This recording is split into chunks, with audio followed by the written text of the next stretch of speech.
In Tahrir Square last Tuesday, as on many other occasions, when Muslims went down to pray, they were protected by Egypt's Christians.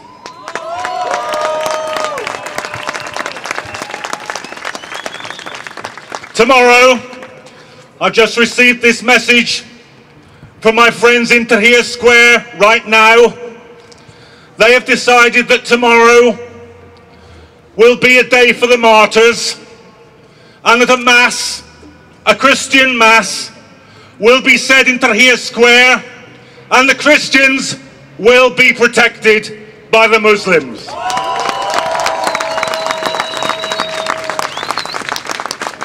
So my message to David Cameron today is this: don't lecture us about British values. I'm interested in Egyptian values. I'm interested in the values of the Egyptian revolution. It's no mistake, you know, that speech is made by Cameron today. Perhaps no mistake, it's made in all places in Munich today. Because the BBC rants this morning about the threat of the Muslim Brotherhood taking over in Egypt, and at the same time the Prime Minister of Britain is ranting in Munich about the threat from the enemy within. Now let's be absolutely clear. What every Muslim I talked to said in Egypt, what every Christian I said to talked in Egypt, what every socialist I talked to said in Egypt, what every trade unionist I talked to in Egypt said: this is a people's revolution against the plutocrats, the murderers, the torturers, the globalizers, the corporations. That's the revolution in Egypt.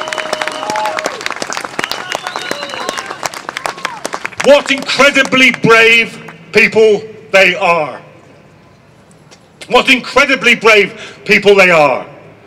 Organised so brilliantly. When I went into Tahrir Square, as Tariq said, there was cooperation between the army, at least some of the rank and file soldiers.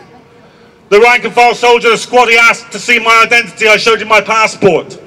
He then passed me over to a woman in a full burqa who searched my bag, apologised and said it's for our own safety. Now I recommend this policy to the British Airports Authority. I would feel safer if instead of searching women in burqas, they allowed women in burqas to do the searching. That would be a value worth having in Britain today. And we all know what the link is between this and war. Because just imagine this for a moment. Just conduct now in your own mind this small thought experiment. What if there had been no war in Iraq? What if there had been no million dead, no occupation? What would now, after Tunis, after Cairo, after Egypt, what would the headline that we would be reading say?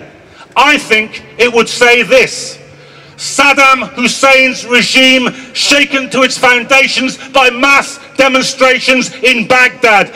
That's what it would be reading. And that is the way that we would be dealing with all the Arab dictators. It is people power. It is the power of revolution. It is the power of self-organization, which is the only way that it is worth getting rid of dictators. Now, the Egyptian revolution, as we speak, is on a knife edge.